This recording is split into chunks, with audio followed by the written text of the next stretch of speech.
যেটা বলেছিলাম শুরুতেই, সর্বত্র সব জায়গায় রন্ধ্রে রন্ধ্রে ঢাকা কলেজটা আসলে যেভাবে জড়িয়ে আছে, এটা আমাদের জন্য একটা অনুপ্রেরণা। ভবিষ্যতে বাংলাদেশকে পথ দেখাবে এই ঢাকা কলেজ।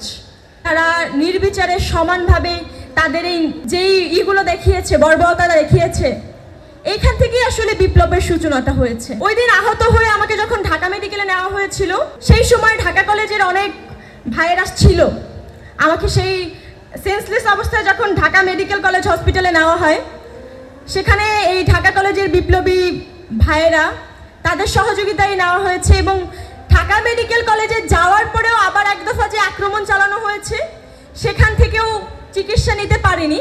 পরবর্তীতে ইসলামী ব্যাংক হসপিটালে নেওয়া হয়েছে, সেখানেও এই ঢাকা কলেজের ভাইদের সহযোগিতাই নেওয়া হয়েছে।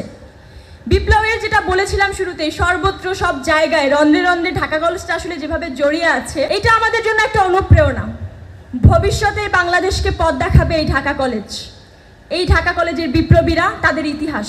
সর্বশেষে যদি বলতে চাই, আমরা বিপ্লব পরবর্তী সময়ে পাবলিক, প্রাইভেট সহ নানা জায়গার নানা গল্প শুনেছি, স্বীকৃতি দেখেছি, কিন্তু দুঃখের বিষয় আমাদের ঢাকা কলেজ সহ ঢাকার মধ্যে গুরুত্বপূর্ণ 7টা ক্যাম্পাস, 7 কলেজ যেটাকে আমরা খুব সহজভাবে বলি, 7 কলেজের কোনো স্বীকৃতি আমরা কোথাও দেখিনি।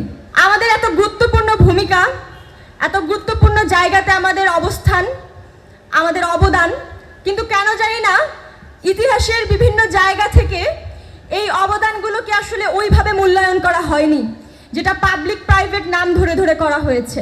আমাদের অন্যতম দাবিগুলোর মধ্যে একটা দাবি বলা চলে, আমরা চাই এই ঢাকার মধ্যে যেই 7 কলেজ, তাদেরকে তাদের স্বীকৃতি দেওয়া হোক, তাদের অবদানকে মূল্যায়ন করা হোক, তাদেরকে অন্য জায়গাগুলোতে আসলে পাবলিক প্রাইভেটকে যেভাবে মূল্যায়ন করা হয়, তাদের অবদানকে অনেক বেশি সিগনিফিকেন্ট করে দেখা হয়, হাইলাইটস করা হয়।